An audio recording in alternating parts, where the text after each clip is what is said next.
Rob Van Dam, listen to True Hill Heat. Pow.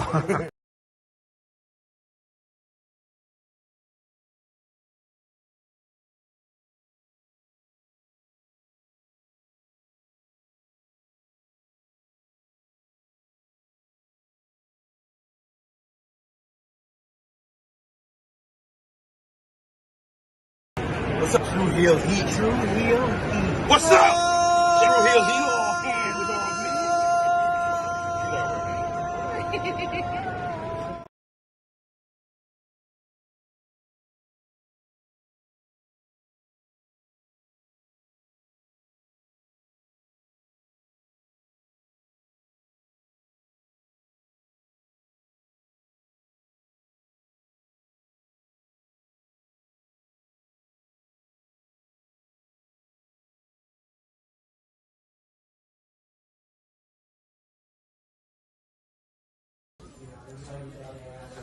This is the knockout artist, Chris Hero, and if you're looking for some true heel heat, you better listen to them boys.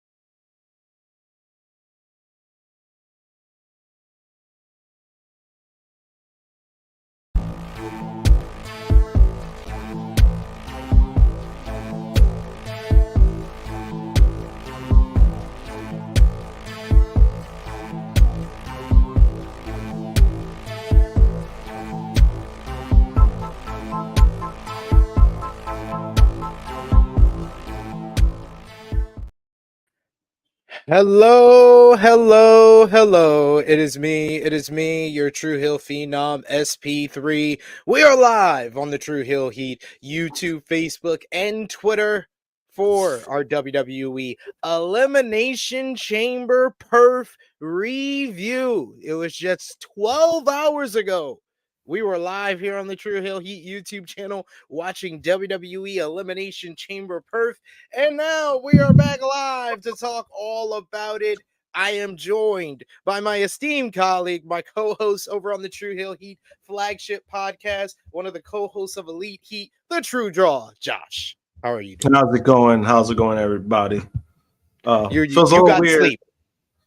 I mean, yeah, because I watched the show later on, so I watched it way later on. I was like, I'm not waking up for that. Wise decision. I say I could tell you I stayed up for a lot of shows this weekend that I shouldn't have. 2 from New Japan, 1 from WWE. I think that's one of them. Yeah. I think that's what made it harder to watch. I was stayed true for our fans here, and I was on the watch along, but we had to push back this review an hour because I had to rewatch the chamber matches because I was on 1 hour sleep. I was very loopy. I was like the men's chamber. I was like, they had someone get speared through a pod, and I thought it was like the greatest match ever because it got a reaction out of my body at 1 hour sleep.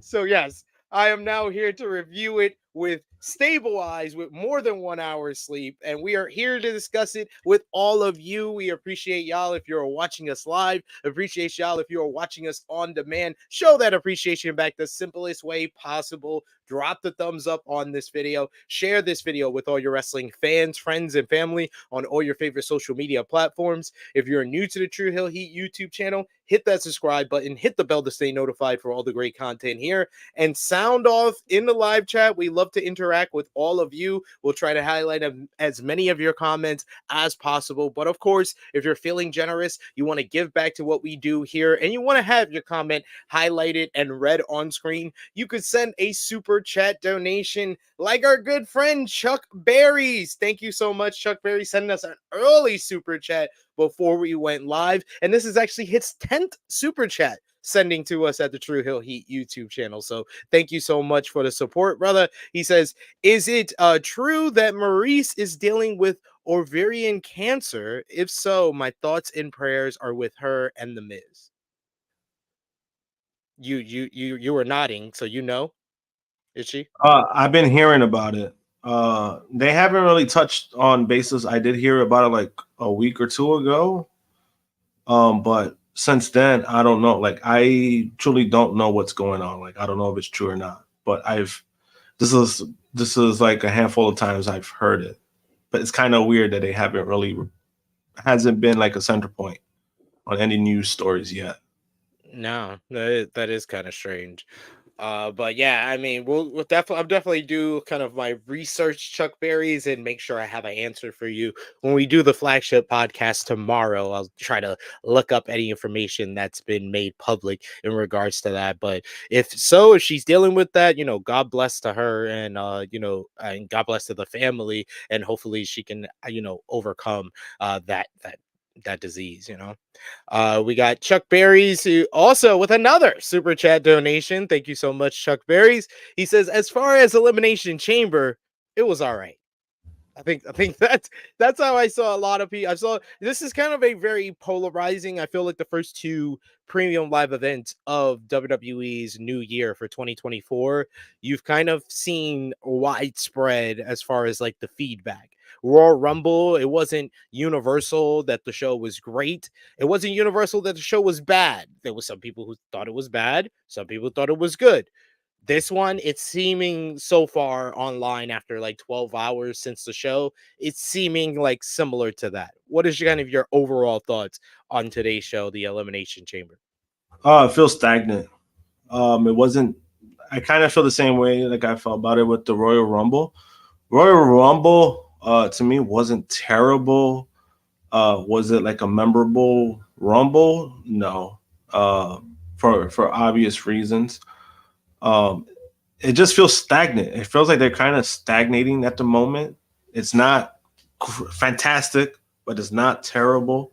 They're just kind of like in the middle of trying to write it out to Mania. So I kind of get it. Maybe for Mania, it's worth it. Maybe it's, they do something, drastic for Mania. Yeah, that's how I feel about it. It feels stagnant. That's fair.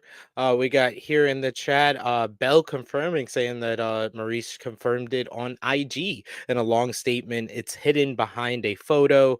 Safet saying the same thing for Maurice. It's true. And Queen Monet saying it's true. She made a post about it. I will definitely read more about it, and we'll talk about it more on tomorrow's flagship podcast. We got Pluggo in the chat, who joined us for our No Surrender preview earlier this week. Thanks you for joining us in the chat, Pluggo. We got Emmanuel, who says Elimination Chamber I thought was entertaining but predictable. Power Driver Finisher saying it was basically the type of match that was exciting, but there really wasn't anything major that went on. Like, I mean, epic. Just some people that needed to look good did. Yeah. I think that's like a more drawn out like explanation of like, yeah, the people that needed to look good on the show look good. The matches that were good, that we thought were going to be good, were good. And pretty much all the matches on the show was good. But I am sorry. I said this during the watch along, and I will say it here. My biggest nitpick for it seems like the last like 2 or 3 WWE premium live events. I am over 4-hour shows with less than 2 hours of wrestling. I am sorry. I can't deal with that much time. Like, I'm not able to get back engaged into the matchup when there is 50 minutes between a tag team title match and an elimination chamber matchup. 50 minutes. Yeah, I noticed that myself too. I didn't even know there was a match, to be honest with you. Like, when I found out the women's tag team match, I was like, "Oh, that was a pre-show match." They're like, and Wendy was like, "Yeah," and I was like, "Oh, okay." I didn't even know that. Like, that's how I reacted to it. It was just like, "Oh, okay." Like, oh, sure. But if you're gonna do a fucking pre-show match, you should have done at least 2. Like, what the fuck was that? Yeah, but I'm not even talking about the pre-show. I'm talking about like I said, I'm talking about the undisputed WWE Tag Team title match of Judgment Day versus New Catch Republic to the men's chamber matchup. There was 50 minutes of no wrestling. just ads, commercials, yeah, I know and what you video mean. package. Like I don't watch the pre-show. If the pre-show has a matchup, I'll go back and watch it. That's what I did this morning as I went back and watched the women's tag team title match. So I don't care about the pre-show having a bunch of talking heads. I've gotten used to that. I don't need to watch a show that has nearly an hour of video packages, ads, and commercials between matches. They should have just done another fucking match in between. They should have done like Bronson Reed and just have his moment with the Australian crowd. He was back home and he was taken out because and if you're gonna do a talk show on a premium live event, it does not need to be nearly 30 minutes. Yeah, and honestly, bro, it was not that good. It was not that good. I'll get into that when it comes up, but it was like, remember like the whole KO thing with Steve Austin? That was a fantastic payoff because of that. This was very flat, and I'll get into it when we talk about it. Yeah, so keep sounding off in the live chat. Like we said, we're going to interact with all of you guys, so we want to keep hearing your thoughts, and you can send those super chat donations. But as we always start off our pay-per-view reviews, give me one word to give your overall thoughts on WWE Elimination Chamber Perth, Josh. Predictable. That's all I can really say. Yeah.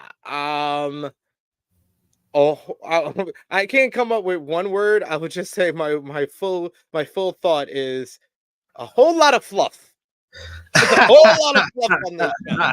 Like, yo, like I am sorry. Like I know I'm gonna get the people to like, oh man, you're bashing it. And it's like, no, this is a valid criticism of WWE premium live events. It doesn't need to be this way. Like, we've seen the Triple H regime be able to give us very high quality, great shows with just 6 matches. I'm not asking for the AEW level of matches. I'm not asking for 10, 11 matches.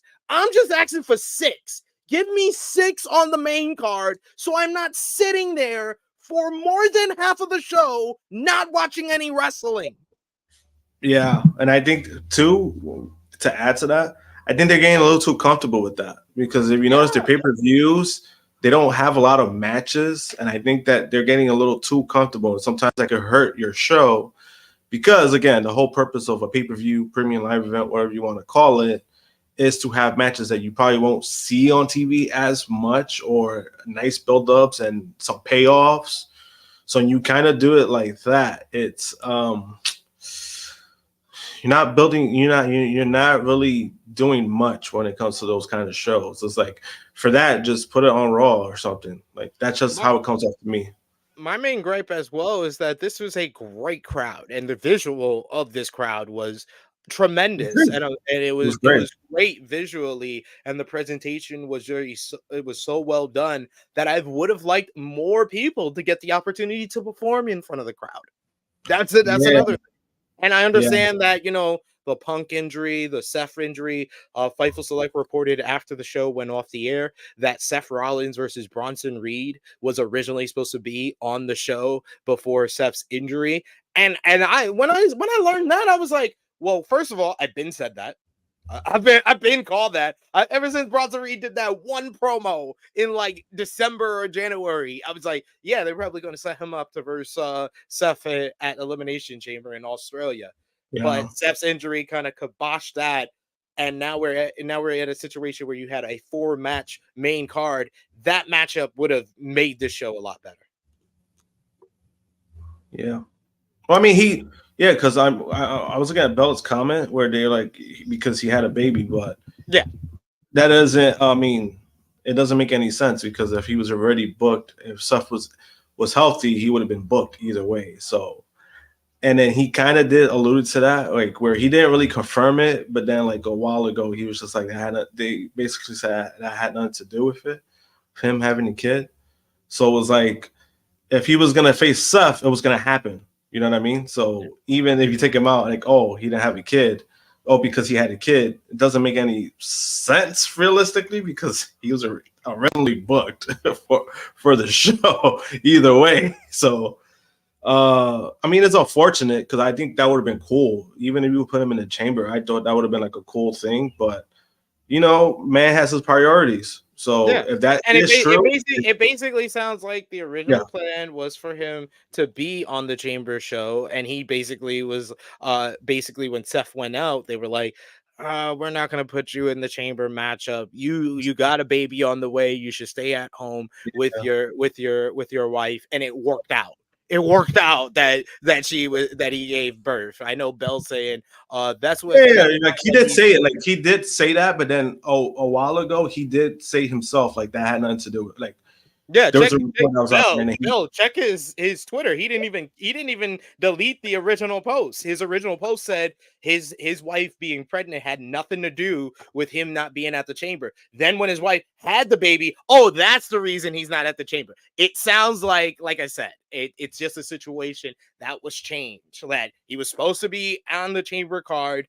Then Seth gets injured, and then Triple H was basically like, you know what I'm saying? let's not put you in someplace else. You should stay at home with your wife. Your wife's pregnant. The baby could come any day. You should Most stay likely at that's what home Trips with your said. family. You know, it's Yeah. funny that that's something he would say. Like that's something Trips would probably say, just because like he's a dad himself, so he probably knows how much that does mean. So I can see him saying that, and I mean, again, it's understandable. Like, I did see his tweet this morning when he said that, even though I was like, bro, you ain't say that a while ago, but Not it even a is what it while ago, a is. couple of days Yeah, ago, you yeah, wasn't like, saying that. yeah, like so it's like it is what it is. I mean, at least he's there. Like at least now he's there for his wife. So either way, I mean, It I worked think out. I think he did the right thing. So Yeah, it worked out in the long run. But like we said earlier, there was a pre-show matchup on this card for the women's tag team championships. The Kabuki Warriors defending against Candice LeRae and Australia's own Indy Hartwell. You could tell the emotion on her face. This match got actually some really good heat. It was a very good opener to the show. Very solid work inside the ring. The Kabuki Warriors, man, they work very well together, and it's like a female version of the current Motor City Machine Guns. Like if the Motor City Machine Guns just worked heel and they were female, it would be the Kabuki Warriors. How they work very smooth with their double teams. They're able to cut off the ring very well.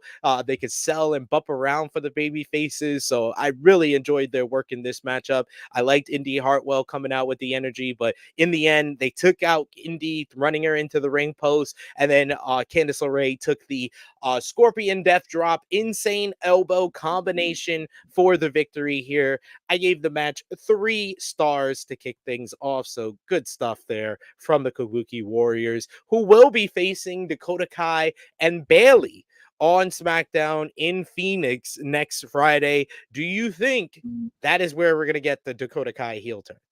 yeah, I think so too.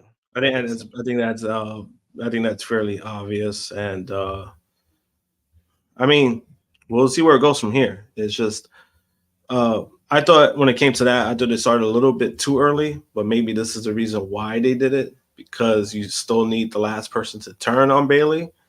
And that's what you kind of need for Bayley to give that big push, that big baby face run again. It's a good move. On hindsight, now you can say that it's a good move, but fortunately, we're gonna have to see Bayley get her ass whooped. So yeah, that's the dumb part about it. Bayley gonna get jumped, y'all. She gonna get jumped. All right, then we start off with the main card, and we had the women's elimination chamber matchup. The first 2 in the matchup were Becky Lynch and Naomi. In the pods, we had Tiffany Stratton, Bianca Belair, Liv Morgan, and Raquel Rodriguez. I like the first portion of the matchup with Becky and Naomi, really just having anything you can do, I can do better, kind of matching each other's move, going move for move, hip toss for hip toss type of thing. Then Tiffany Stratton would come in next, and she came in with a bunch of energy into this one, really coming in, just showing off. And the crowd in Australia absolutely love them some Tiffy time. There's just a loud reaction immediately when she comes into the ring. She was impressive doing like cartwheels into Alabama slams. She has a big spine buster. Becky tries for a disarmer, but Naomi hits a big double cross body. Lynch hits like an exploder on Naomi. Stratton's able to lift both women on her shoulders briefly, but Naomi is able to escape, only for Stratton to drop her. Stratton attempts the prettiest moonsault ever, but Lynch cuts her off at that point. Then next in was Liv Morgan. Liv Morgan came in with the House of Fire, really showing that aggression, running Tiffany Stratton into the pods back and forth. We get Naomi with a big move off the top of a pod. She hits a blockbuster on Liv Morgan, but Tiffany Stratton takes advantage of the bump that Naomi takes, rolling her up right after to give the first elimination of the matchup. Naomi, the first one out by Tiffany Stratton. Next in was Raquel Rodriguez, who came in a House of Fire, the big hoss hitting big boots all around, showing off her power. Another powerful individual was last in Bianca Belair, who came in a House of Fire, showing her power off, going toe-to-toe with Raquel at a certain pace. She hits a great little springboard off the ropes into a wicked little DDT for a near fall on Raquel. We get Raquel hanged up on the top rope, where Liv does like a butt set-on into her stomach. We get Becky and Tiffy are fighting on top of the pod. Tiffy pushes Becky off the top of the pod and then does a sensational senton off the top of the pod to the pile of women below. WWE fucked up on the camera angle on the first time, but they got it right on the replay at least. Tiffy, though, is not long for this world thereafter. She's going at it with Liv Morgan, but Liv is able to catch her on the top rope when she's going for the prettiest moonsault ever and hits a middle rope oblivion to eliminate Tiffy time. This got bullshit chants, a lot of loud boos, and it felt like this match had to kind of go through a little stretch of getting the crowd back involved after Tiffy was eliminated. Next, Bianca would eliminate Raquel with a big KOD, eliminating Raquel in this one, and that left us with the final three of Bianca, Liv, and Becky. And I thought these three women gave us a lot of action. They packed in a lot of action, and the pacing was very fast pace in this final section of the matchup. You get Belair with a press slam on Lynch into Morgan. She hits a beautiful springboard standing moonsault, Josh, where she looked like she went halfway across the ring on the moonsault part of that. Like, she got height on that shit. Belair goes for the KOD on Lynch, but Lynch escapes, shoves her into the cage. I love the use of the cage. Multiple people use the cage throughout this matchup. The best one was Naomi early in the matchup, where she did her little like rub the ass in the face and then pushed Becky's face into the cage, and then she did like a springboard, split leg drop off the cage. They were using the cage late. You get Liv with that propels Bianca hard into the pod at one point. Back in the ring as Bianca's going for the KOD, Becky escapes. This allows Liv to roll up Bianca for the 1-2-3, eliminating her, but Liv turns right around into the manhandle slam for Becky Lynch to win the women's elimination chamber matchup. This one got plenty of time, going over 32 minutes. I thought this was a great match, especially on the second viewing. This was just they packed in so much action. This never had like a dull point and never felt like formulaic. It felt like very energetic, frenetic type of the pace. Most importantly, I thought the biggest benefit to this matchup is everybody felt like there was like a sense of urgency, which I thought was missing from the men's chamber matchup after watching it a second time. This one had that sense of urgency.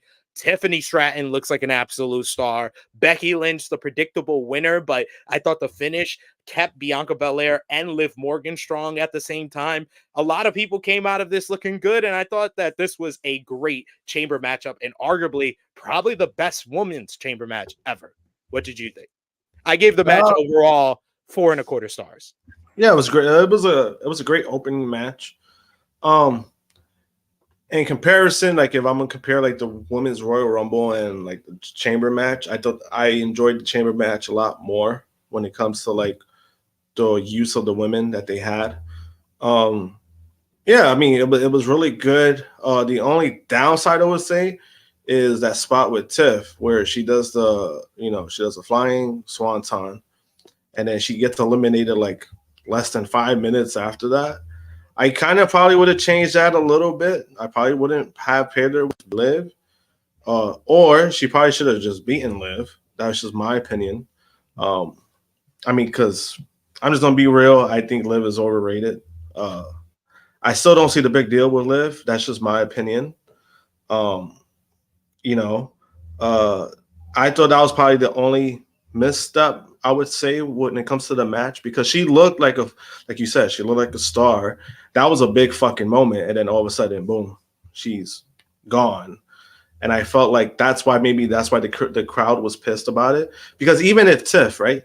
Say if Tiff was the second, like if Becky was one of that, but if Becky was the one to beat Tiff the way that she beat Liv, right, to win the match, it doesn't hurt her stock.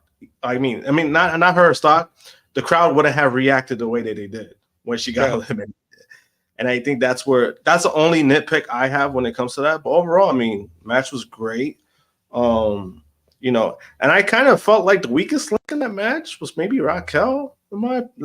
She won like the last. Well, she looks like she. I think it was reported that she competed despite having. Yeah. I know that. Like, and I think that's unfortunate, just because I'm like, I probably wouldn't have put her in that kind of situation, because she got, like, I don't know, the way that she got eliminated. It was like, all right, it's cool, but it was by Bianca, but it just kind of felt. I don't know. I thought Naomi was probably kind of the one that was probably the least helped by the booking. I thought Raquel looked good. I was like, at least she looked good, and it took Bianca. That's about it. Off her power to eliminate her. Like Naomi, the way that elimination was, I was like, how the fuck did you get caught like that? Like I was very confused. Yeah, and I just feel when it comes to the booking, when it comes to Naomi, what scares me is that I feel like she's gonna end up the same route that she did when she first left, and it's starting. This match kind of came off like that. I'm not saying that's what's gonna happen going forward, but that does kind of give me it's kind of worrisome. Yeah, just because I think Naomi has improved a lot, especially with her time at TNA. I think she's really cleaned up a lot of her stuff. And this is somehow, I wouldn't have done it like that. But overall, I mean, it was a great match. The right person did win. I know some people might say otherwise. Becky needed to win. That's the story right there. The two interactions we had with Rhea and Becky have been top notch, and that's saying a lot coming from me. That's what you need. That's the match you need for WrestleMania. Yeah, it feels like the biggest women's matchup that WWE has ever done, with their two biggest women's stars that they've built up the last 5 years. So I'm really looking forward to Becky Lynch, getting her opportunity at WrestleMania. Becky always delivers in these big moments, especially on the grand stage of WrestleMania. Like I said, I thought that a lot of people came out of this matchup looking good. Most of all, Tiffany Stratton, Bell saying, calling it now, Tiffy in the bank. A lot of people is calling that after today's showing. She seems like the favorite to win the Money in the Bank. Do you see it? I'm gonna wait. I'm gonna hold off on that, just because we saw the same thing with LA Knight and he ain't win Money in the Bank. So I'm like, I'm gonna wait. I'm not gonna call it now because we've seen some bullshit before. This is true. And like I was saying, I don't think WWE knew how over Tiffany would be in Australia. I don't think Tiffany knew how over she would be. Yeah, I think it's more. I think you know what it is. It's more the scenario of what Tiff did in the match. Yeah, if she was flat as fuck in the match, nobody's talking about her. That's just what it comes down to. So she showed out, and that's what she had to do. She was probably the one that had to do I want to say the most, but she had to do something to prove, like, all right, she's a top contender. She's one of our. She belongs in this group of women in this match. Yep, and not only that, but even on the roster itself, because she just came from NXT, so there's a lot she had to prove, and she did. She showed the fuck out, so it's good for her. That's what she needed to do. Yeah. We got Estad who says Naomi needs to join the bloodline. I know Romeo has been a big supporter of that, but I mean, the way that she's been booked since she come back, I don't see it. Yeah, and then there's been like no connection. You know what I mean? Like there's nothing been said about like. So I just don't want that situation to be thrown in just because of that. Like, make it organic. Do something that's gonna have her line up with that. Just don't do it because she's married to Jimmy. Facts. Next, we got the undisputed WWE Tag Team titles were up for grabs. Damian Priest and Finn Balor of the Judgment Day defending against the New Catch Republic, Pete Dunne and Tyler Bate. We get the intros, the formal championship intros to start. Dominic Mysterio decides he wants to introduce the Judgment Day, and he gets booed out the building, despite WWE for no fucking reason, because he gets loud boos turning down Dom's mic for us on watching at home. I don't know if they turned down the mic for those in the building, but they definitely turned down the mic for us at home for no reason, because they don't need it, because he's already booed, already very, very loud. But that's really my only nitpick on this matchup, because I very much enjoyed this one. I said it on the watch along, and then I rewatched the matchup when I was watching the Chambers over. This was very much an NXT UK versus NXT takeover matchup. This was balls to the wall action. It got like 12, 13 minutes. I will say, though, my other nitpick, God damn, WWE, find a new music producer, because that New Catch Republic theme fucking sucks.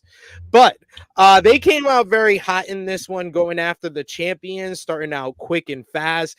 We get Balor and Bate starting things off in the matchup, and then Bate and Dunne worked over Balor until he was cut off, with Balor applying a sleeper. Priest came in and they worked over Bate for a little bit, with Mysterio giving a cheap shot to Bate. Eventually, Bate was able to tag on out to Pete Dunne, who cleaned house, going after the fingers and really going after the arms and technically breaking down Finn Balor. I love the Michael Cole on commentary saying that Pete Dunne reminds him of Fit Finlay, because I sometimes forget that, and he really does have a lot of Fit Finlay in his in-ring work, especially when he's working on the mat. We get Bate hits a big huge spinning slam on Balor. Then he does the airplane spin on Priest. Dunne was backed in by Bate, and he took out Priest and Dunne and hit the bitter end on Balor. But Mysterio puts Balor's foot on the rope, which leads to the referee getting in his face and kicking him out from the festivities, throwing him to the back. Bate told the referee, and that's what led to Dom getting thrown to the back. Back in the ring, Balor hits a big sling bait on Dunne. He connects with a big shotgun drop kick. Balor and Dunne recover and hit a double Tyler driver, but Priest is able to drag Balor out of the ring before the 3 count. We get Dunne went to a springboard out of the ring, but was taken out by Priest. Bate takes out Priest, but in the ring, Balor counters and hits a DDT on Bate. He calls for the Razor's Edge, but Bate's able to reverse out of it. It was very mistimed. It was supposed to be Priest getting ran into Balor, but he like tripped and then had to kind of like stand up into Balor falling down on the rope, which looked kind of silly. New Catch Republic hit a double burning hammer, which they called the Birmingham Hammer, because you see they're from Birmingham. I will say that is a clever pun.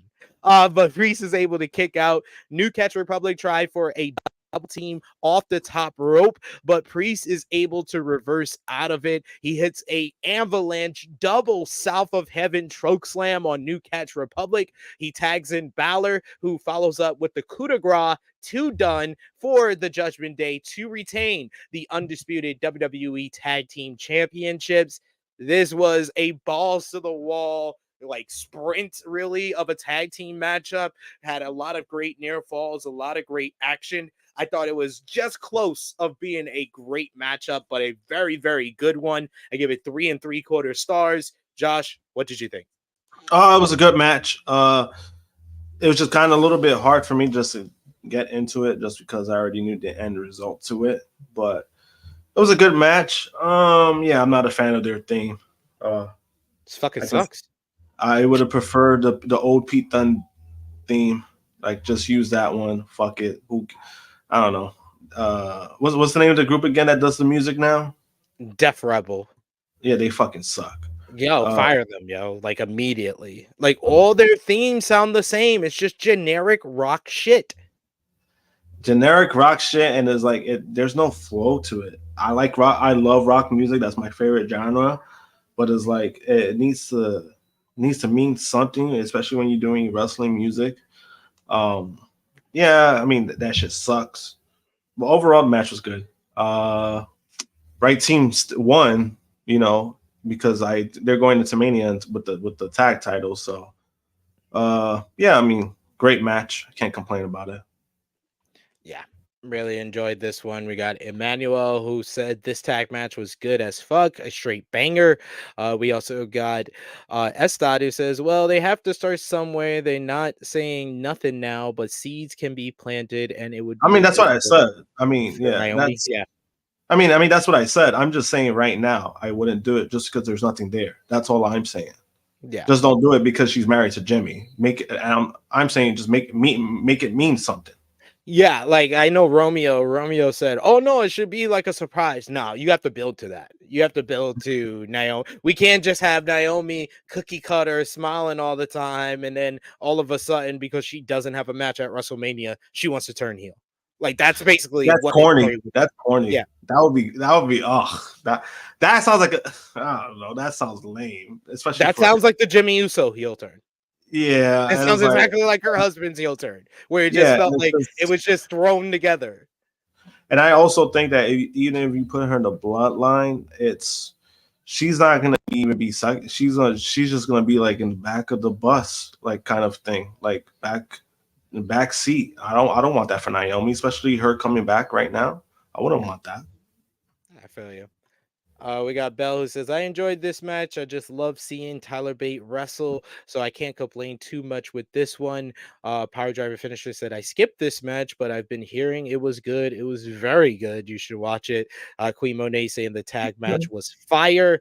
And we also got Annika saying, it sucks that the story is R-Truth taking the belts off of Judgment Day because Dunn and Bate are the truth.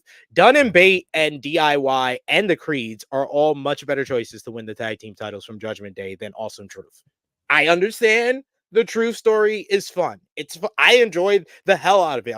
I'll tell y'all every week how much I enjoyed the storyline. It is a lot of fun. I don't think the story needs to end with R-Truth winning the tag team titles. Yeah, and that was one of the things I did speak about. I forgot. I think I speak to Wendy about it. I was just like that. Right now, I'm like, Judgment Day is basically focused on Truth, and I'm like, is that even like a great thing? It's been entertaining as fuck. Truth is great. Truth is a great comedy guy, but I'm like, is this something that's prominent? It's really, if you really think about it, it's not. It's not. It's not. This would have been the appropriate time to do the payoff to the story at Elimination Chamber. It would have been appropriate, like just like Sammy last year against Roman, where it did not feel appropriate to some people because the story was so good. It felt like it could go to WrestleMania. This one, it is good, but it's good enough to be paid off at Elimination Chamber, not at WrestleMania. Yeah, it doesn't need to be. And it's not like, again, like all these stories like we had last year in WrestleMania, there was like significant buildups to that, like Ray, Dom, what you said, the Usos and Sammy and KO. Those were like prominent, not only storylines, but like it meant something. We got R-Truth. R-Truth is he's just a funny guy, and he's been entertaining. But what do I need that at WrestleMania for? Like, because we need to give R-Truth a WrestleMania moment, I guess. But that's all I see it as. I'm like, yeah. I mean, there's so many other better tag teams that you could build up, and it would mean something that they win. R-Truth doesn't need to. I want the next tag team champions after Judgment Day to be an actual tag team. Yes, do something, like, you know what I mean? Like you have it there. So it's not like there's low resources. You have tag teams there. Just fucking use them. Yeah. I don't think it's that difficult what we're asking for. But hey, we got Estad who says SMH. I wish Judgment Day would lose them tag titles already. Well, it's gonna happen probably at WrestleMania, so you don't have to wait too much longer. Yeah, which is understandable. I prefer them lose at WrestleMania. That's at this point. They had it this long, might as well. Yeah. Power Driver Finisher says his entertainment has been way better, in my opinion, than anything happening with the tag titles. I mean, the segments that he does are entertaining, but it's not the most entertaining thing on the show. So no, I don't think it's way better than and title matches. Yeah, and that's what we're saying. We're not discrediting Truth. I'm not discrediting Truth because again, the stuff that he's been doing has been hilarious. I mean, even yesterday, I wrote in the group chat, I'm like, this motherfucker Truth went to Austria. And that's the way they're not going to use him. It's just fucking hilarious. But if we're talking about like actual matches at Mania, you're talking about building up matches at Mania. Is this something that Truth needs? Realistically, he doesn't. And that's all I'm saying. I feel you on that. But next up, we had a 30-minute talk show segment. Hooray. The Grayson Waller effect is next. Austin Theory introduces Grayson Waller in front of his countrymen. He talked about how he hated Vegemite and ordering from Outback Steakhouse, and then introduced Grayson Waller, who got a huge ovation. He did a shoey with a UFC fighter in the front row. Is it Tavasa? Oh, that's a UFC fighter? Yeah, that was the UFC fighter in the front row. Before entering the ring, where he then introduced Seth freaking Rollins and the American Nightmare, Cody Rhodes. Yeah, they got much bigger reactions than Austin Theory. That's for damn sure. After what felt like 20 minutes of entrances, Seth made an announcement. He got on the mic and he said that he was only days away from being cleared. And whoever wins the chamber match will go on to lose at WrestleMania 40. Waller then asked Cody if he was selfish for taking away The Rock versus Roman Reigns from everyone. Cody said he is a fan of The Rock, and if he were here, he'd probably say some of his catchphrases like Rudy Poo and what is the new one? What does he call Cody fans? Cody Crybabies. And he asks if there's any Cody Crybabies here with us tonight, and a couple of people raised their hand. Cody said people were probably wondering why Cody stepped out of WrestleMania and what he discussed with The Rock to make him step out and then only to step back in. Grayson Waller brought up the people, which distracted Cody enough that he forgot his train of thought. Cody then said that he knows that The Rock is the people's champion, but that's a hell of a moniker to have. But if he wants that to claim that title, maybe he should actually, I don't know, be around the people. Cody then said that he had an announcement himself, bringing up that The Rock slapped him and that he said that he would get his lick back. He said that until WrestleMania, he is wide open. So he was officially challenging The Rock to go one-on-one with him anytime, any place. He tells him to bring it on. We get Seth freaking Rollins gets on up from his chair and he gets on the mic and he says that he admires the challenge to The Rock from Cody, but he knows there is no such thing as being one-on-one against members of the bloodline. He said that when The Rock accepts that challenge, he said Cody wouldn't be alone. He said he was about to continue on when Theory interrupted, and he says that he started doing The Rock's catchphrases. He says that it doesn't matter what Cody thinks.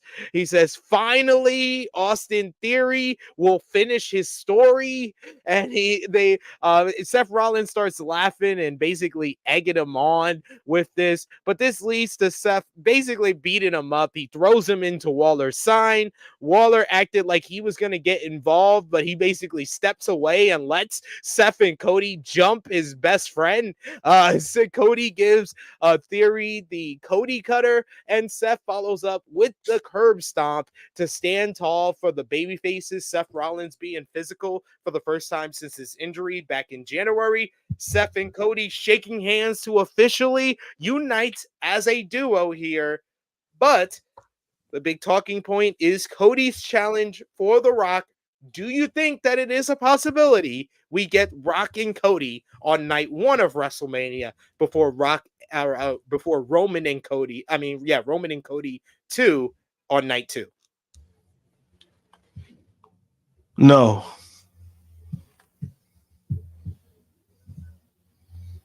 That was all you had? You didn't have any elaboration on that? No, that's all I have. No. I don't think I don't see a singles match happening. They tease way too much for a tag team to happen. You know what I mean? Like a tag team match. I think that's the route they should go. Necessarily, do I want to see The Rock versus Cody? Not really. I'm more interested in the tag team match, to be honest with you, more. I think it protects The Rock. I don't see it happening. I think it's still going to be a tag team match. That's why I think Seth alluded to them. He's not going to face The Rock alone, because as long as the bloodline is there. So, but the segment itself was a waste of fucking time. That's how I felt about it. It was, if you were not going to make it official here, the tag match for WrestleMania, there was no point of this. This shit, it could have just been on fucking Raw. Like, that's how I felt about it. This felt like a reason just to get Grayson Waller on the show. Yes, and it wasn't like, was it really worth it? No.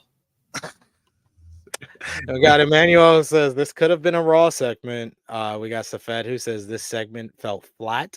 Yeah, I think that's the best way for me to describe it. Like my feelings on the segment is that it felt very much flat.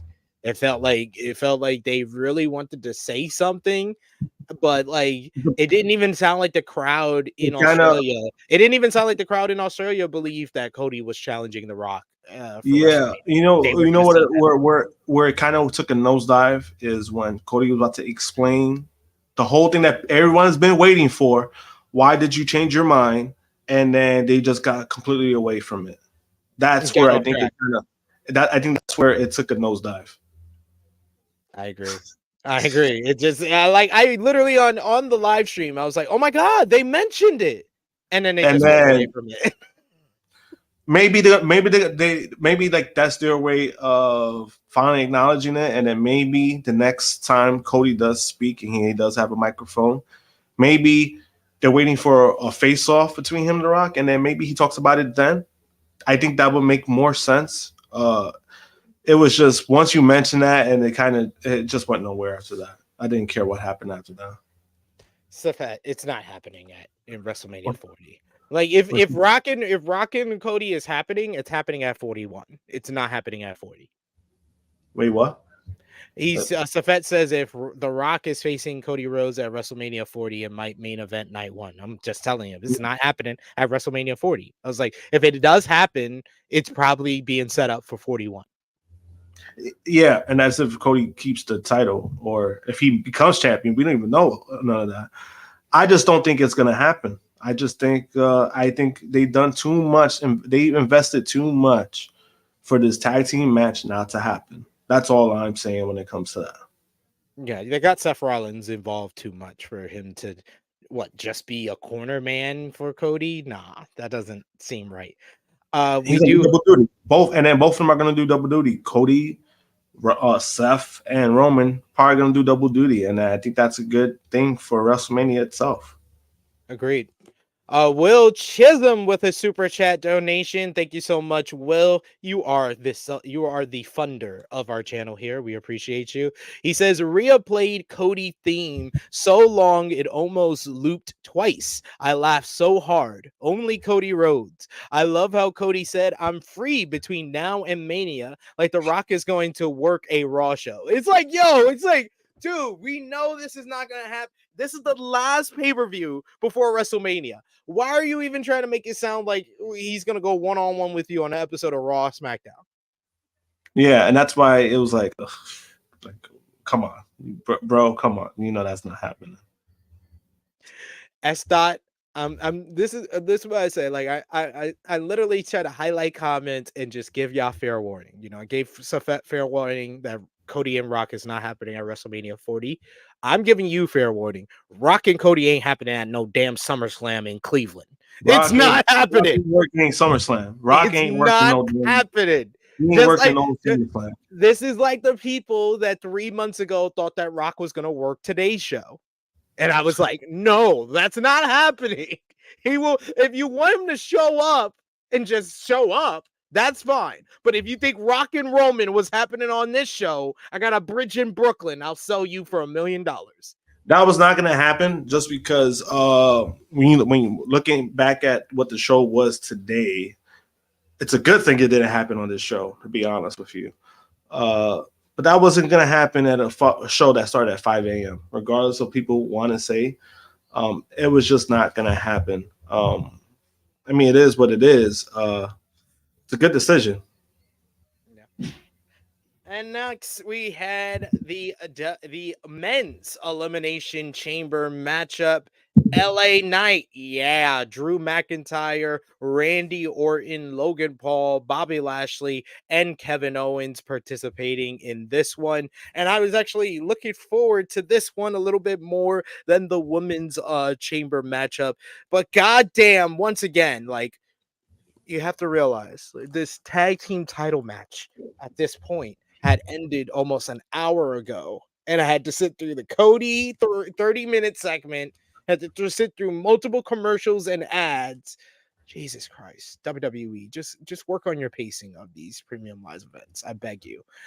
LA Knight and Drew McIntyre started off the matchup in this one. Drew hits a big overhead belly to belly, goes for a GTS after a CM Punk chant, but Knight escapes. McIntyre went to the outside, but Knight launches himself for a giant splash on McIntyre, sending him into the cage link fence. After a botched countdown clock, Kevin Owens enters next. I love the part when it was just Knight and Drew, and Knight started slamming Drew's head into the pod. Yeah. And Kevin Owens was punching the pod at the same time. I thought that the pod usage was most entertaining in this matchup than the women's matchup. Just like freaking Logan Paul writing Kevin sucks on his pod and freaking showing that he has ADHD because he could not keep still in his pod. It was quite funny to me. We get Owens starts Randy Orton and Logan Paul as he works over McIntyre. Owens and Knight go for a big double superplex on McIntyre, but he fights them off, sends him to the floor. McIntyre hits a wild-looking crossbody, hitting Owens' head as they all fell down. Next in was Bobby Lashley. Bobby Lashley and Drew McIntyre were going at it a lot from the offset when Bobby entered this matchup. Immediately after that, we get Randy Orton, who comes in. He connects with the draping DDT onto the chamber floor on Kevin Owens, which really hurts his back. That became a story of this matchup. Knight hits his own DDT on McIntyre. When it was time for Logan Paul to come out, Kevin Owens was standing for him, waiting outside of his pod, started beating him all over the pod and then all over the outside in the cage and in the pods area. We get Paul eventually mounted a comeback, but Owens fought him off. Lashley started going wild. He runs Kevin Owens into one of the pods and then does a ridiculous looking spear to get to Logan Paul, which looked like it really probably broke Logan Paul's ribs. Lashley started to sell his injured elbow, but as he was getting out of the pod, Drew McIntyre surprised him with a big claymore. Lashley was able to recover in the ring. He fights off LA Knight for a little bit before Drew hits another claymore, pins him 1, 2, 3. as the referees and officials are trying to get Bobby Lashley out of the chamber. This leads to AJ Styles entering the chamber just as LA Knight hits the BFT on Randy Orton and Drew McIntyre, about to eliminate McIntyre. AJ Styles comes in with the steel chair, starts repeatedly blasting Knight in the back with the chair, gives him a Styles clutch on the steel chair. That allows Drew McIntyre to drape his arm over LA Knight and get his second elimination of the matchup. Owens and Paul start going at it. They start fighting and going wild with one another. We get cannonballs by Kevin Owens onto Orton and McIntyre. Owens hits a big senton on Orton for a near fall. Owens went for another on McIntyre, but McIntyre got his knees up. McIntyre went for the Claymore, but Owens countered into a pop-up powerbomb. He then hit the stunner on Paul. After a great exchange of moves with Randy Orton, he hits a super kick, goes for the pop-up powerbomb, but Orton reverses a stunner into an RKO and eliminates Kevin Owens, and we are down to 3. Orton, McIntyre, and Logan Paul. This one was a nice kind of fast-paced action with all 3 men. We get Logan Paul with a great dive off the pod onto Drew McIntyre with both McIntyre and Orton down. Logan Paul starts gloating. He pulls out the brass knuckles. He starts doing freaking moose poses. Moose, starting to kind of load up his brass knuckle shot, when out of nowhere, the best shot of the whole entire show, the camera angle on this RKO as Orton came into the frame with an RKO, laying out Logan Paul and pinning and eliminating him. Then we're down to Orton and McIntyre. Orton hits a draping DDT, but very gingerly prepares for the RKO. McIntyre is able to get up and gives a spine buster to Orton. McIntyre prepares for the Claymore, but he pauses as Orton struggles to get up, selling the injured back. McIntyre smirks as he watched Orton struggles to get up to his feet, but Orton then suddenly hits an RKO out of nowhere. As he gets up, Logan Paul blasts him with the brass knuckle shot as he was not removed from the ring, and Drew McIntyre capitalized, draping his arm over Orton to get the 1-2-3. Drew McIntyre advances to face Seth Rollins for the World Heavyweight Championship at WrestleMania 40, April, 6th and 7th. We're only just about less than 40 days away. Drew McIntyre will get to finish his story and win the World Heavyweight Championship if he's able to defeat Seth Rollins at WrestleMania. I thought this was another great chamber matchup. I feel the women's matchup was better as far as big spots and action. This one was better as far as storytelling and setting things up for the future. I love the fact that we got multiple WrestleMania matches seemingly set up. Logan Paul and Kevin Owens continuing their rivalry. Logan Paul kickstarting a rivalry with Randy Orton in this matchup. AJ Styles getting involved to continue his rivalry with LA Knight. And Drew McIntyre winning in the end to set him up and continue his great rivalry with Seth Rollins. Just seems so right. I thought the storytelling beats, especially from when Logan Paul entered and all the men were in the chamber. I thought this was firing on all cylinders. A great match. I give it 4 stars. What did you think, Josh? It was good. I do think the women's match was better. I agree with you. I think they were better. There was more exciting stuff that the women did than the men. I don't know. When it comes to like the whole AJ and LA Knight thing, I want to be invested in it, but it's just like, it feels like it kind of drags. But this was a good like step to like AJ doing something significant, costing LA Knight something that was important. So I like that aspect of it.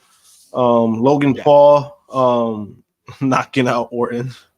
That was hilarious. Something that I didn't expect. I really thought it was going to be LA Knight versus Logan Paul at Mania, but it looks like we're not going to get that. It looks like we're not going to get that, and it is what it is. But yeah, the right person won.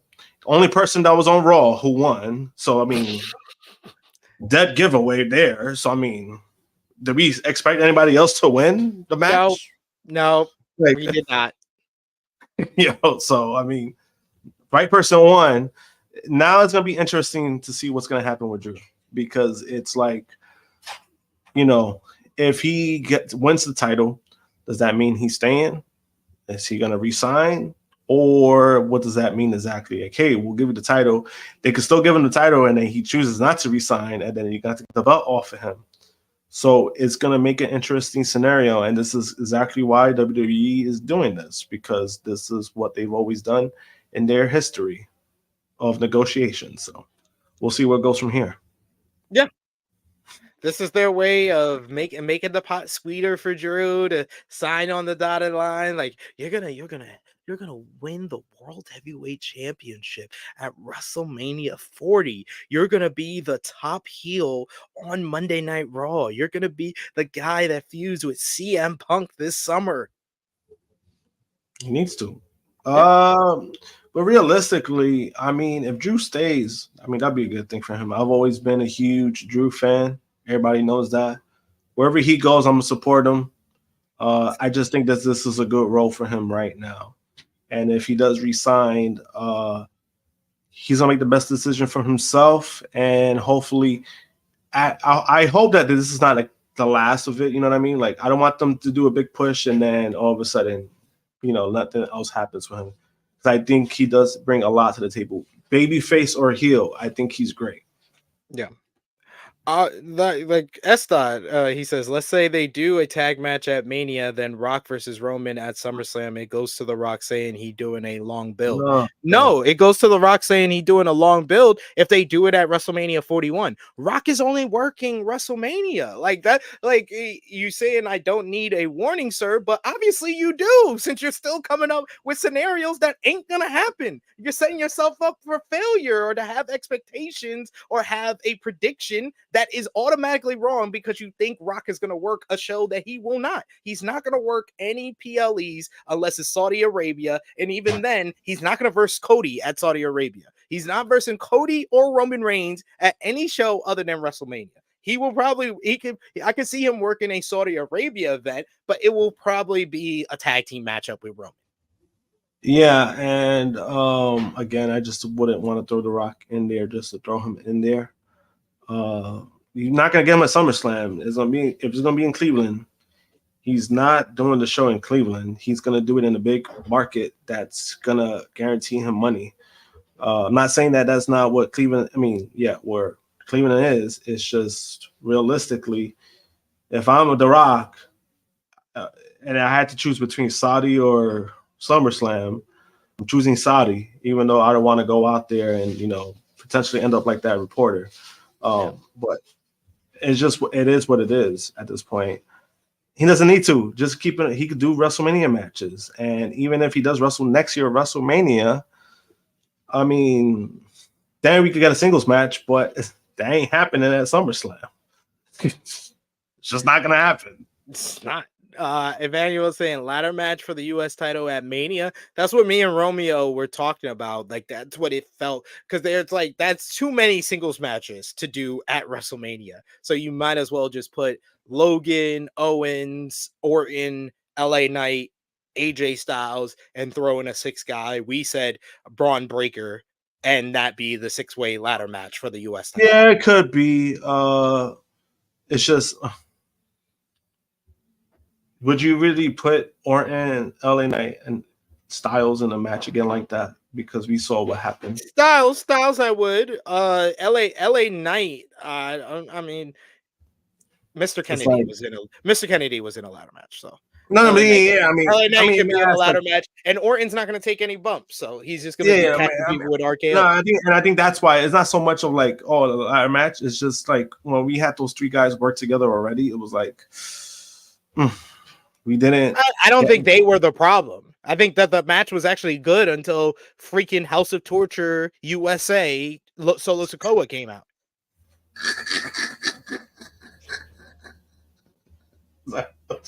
Oh my god, that was funny. I didn't expect that. Yeah. Nah, it's just, I don't know. It's like, if you're gonna do LNA Styles that are already in the fucking feud, might as well just just fucking have them like just duke it out and just fucking end it at this point. That's just how I see it, because it's just like, what the fuck is what's the feud about anyway? All I've seen is if they do the one-on-one match, AJ Styles is gonna win because Tama Tonga is gonna help him win. And that'll be fantastic. That's the best way you can bring him in. That'll be fantastic. I love that idea way more. I'm with it too.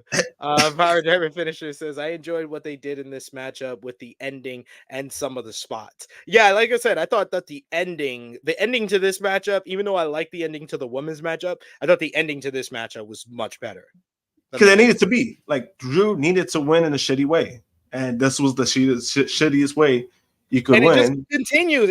It plays off of what happened on Raw, where his whole basis for turning heel was because he was cheated because of outside interference. And now he's beating Cody Rhodes and he's going to WrestleMania because of outside interference. And this is great. That's how you tell a heel story. Like, that's what it needed to be done. I mean, I like it. I mean, that's why it makes sense. I mean, Becky is the super baby face, and that's why she won the way that she did, which was a good ending. And then Drew is the top heel of the brand. That's how he needed to win. So it's good ending both ends. I mean, good endings. We got Glester, I guess that is. Daniel Garcia's in the chat. He says, give us an Uso versus Uso ladder match in 2024. I'm not begging for that. Damian Hernandez said, yeah, what would be the purpose of that? What's the ladder match for? You know what I mean? Like, what is that for? Damian Hernandez saying, I could see Cody versus Rock at Backlash, since it's in Paris, or at the PLE in Germany. That's it in August. That doesn't explain That's even worse. why. Like, that's even worse. You didn't even that's explain even worse. why. Like, if they didn't want to do it, they didn't want to do Rock and Roman in Australia because it starts at 5 a.m. Why do you think they're going to do it at Backlash that will start at like 6 a.m. in the morning in the US? Or Germany that will start at like 3 a.m. in the... Y'all like... They didn't do it a month after Mania? I mean, not even a month. Like, less than a month, right? Like, I'm like very confused by that comment. SummerSlam was bad enough, and then this person said, "Hey, no, let's make it Backlash. Let's do it a lot earlier." What? Estot says he for sure doing Mania, but he's gonna do something before WrestleMania 41. He has to, even when he fought Cena, he had matches leading up to it. But we'll see. But literally, Estot, you're ignoring the fact that he's actually wrong. He's ignoring the fact that the match that Rock did before the first Cena match was a tag team matchup. He's not doing Rock and Cody. That's my point. He's not doing Rock and Cody at any show that does not have WrestleMania in the title. Like you guys got to let that go. You really got to let that go. Yeah, and then even so, I mean, like, look at the fucking gaps between that, right? Survivor Series match that happened November, and then he didn't wrestle until April. So what? Like, doesn't need to do anything after. The Rock doesn't need to do anything from, like, if he works Mania all the way to he doesn't need to do shit. Like, he doesn't. But then also he's gonna be too busy doing the UFL shit. Like, he's gonna be too busy. Like, and then he's probably gonna still be filming projects. Like, that's not gonna happen. No one's hating. I literally said Saudi Arabia. You could do a match at Saudi Arabia. They're just not gonna do Rock and Cody. Like, that's what, like, you can do the match. You could do a match at Saudi Arabia. You could do a match in Paris. He's not going to do a match that he wants to do at Mania. That's what I'm trying to tell you. Estot saying, why y'all hating so bad on The Rock doing something that's not Mania? I'm not hating on it at all. Yeah, it's not about a fact of hating. It's the fact of how they're going to use The Rock and how he should be used and not be used. And this is not a way you should be using The Rock. And this is coming from me. I've been shitting on Dwayne for a long time, and I can tell you that. And I have legit reasons why I be shit on the man. But I'm smart enough to know don't use The Rock just to fucking use him. Use him that it means something. And I think The Rock is smart enough to know that himself. He's just not going to be. And then by the time you keep using him, guess what? We're going to see how bad The Rock is in the ring at 51 years old. I don't want to see that. I don't want to see that. Esther saying, yes, it was a tag match, and then he did a singles match versus Punk. That was for the WWE Championship. And he's been universally criticized for that for the past 10 years. So I don't see him repeating the same thing he got criticized for. Like, why are we like it's becoming an argument? Like you can do a match with Rock that's not at WrestleMania. It's just not gonna be Rock versus Roman or Rock versus Cody. You can come up with any other match outside of that, but it's not gonna be the matches he's gonna be working tag matches to do at Mania. Yeah, if it's not nothing significant, he ain't gonna do it. That's just what it is. And again, I just wouldn't do that just to throw The Rock. Oh, he needs to do something. No, he doesn't need to do anything. As long as he's there cutting promos and he's a significant face, that's all you really need from The Rock at this point. That's what he's been doing now. Yeah. Damian saying, I was saying because y'all saying Rock will fight at a big show with more audience, so why not Paris or Germany? Because Paris or Germany is going to come regardless. You don't need The Rock for those crowds. You don't need The Rock for those crowds at all. The shows that The Rock will be more likely to work is WrestleMania, Saudi Arabia. That's about it. Yeah, and then when it comes to the Paris and Germany shows, those shows are going to sell itself regardless because they haven't been there. So it's the same way with Australia. Yeah, Australia, when they did like the whole thing asking the fans, who do you want? They wanted The Rock. The Rock they ain't show up, and guess what? They still had 45 to 50K people in the arena. So it's like at that point, you don't need The Rock. We're just saying The Rock's gonna be working. He's a businessman. He's smart. So he's gonna be working the shows that if he's gonna be on the card, he's gonna get a big payday. And that's with either a Saudi show, because the Prince is gonna pay the shit out of him, or a Mania where he's gonna get a big part of the gate. That's just all we're saying. Yeah.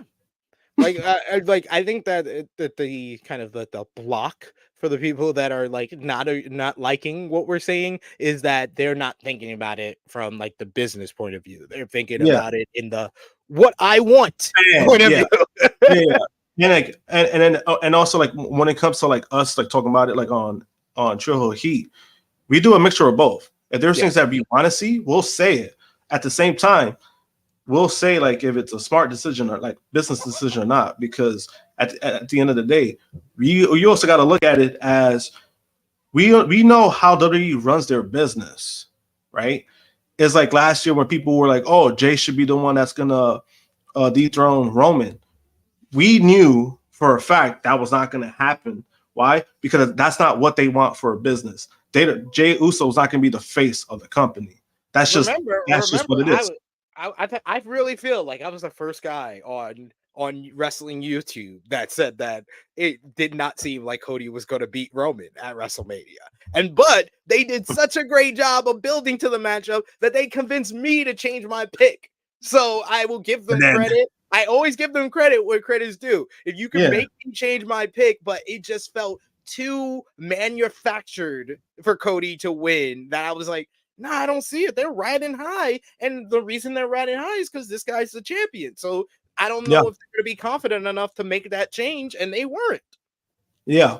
And it's just, again, us on the channel, we just look at it again. We could say what we want and like, we'll love this, but we know how WWE runs their business. It's different. It's different from like AEW and WWE, obviously, because AEW, we could kind of say, hey, this is what we want, and they'll probably do it because AEW does lean towards to what the fans want compared to WWE, where it's just a business and it's like, all right, who are we going to make the face of the company? It's not going to be this guy. It's not going to be this guy. It's going to be this guy. That's just how they go about it. It is what it is.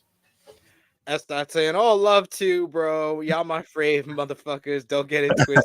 Hood. I've been watching wrestling 25 years. All love, man. Yeah, it's all love. Like all love 100%. I love arguing with people in the chat. If y'all have something to argue, and you did have something to argue. There's a lot of people that if I question their comment, they'll just say, you're just an AEW mark. And you start talking names, and I'm just going to be like, well, you're a fucking idiot. So get the fuck out.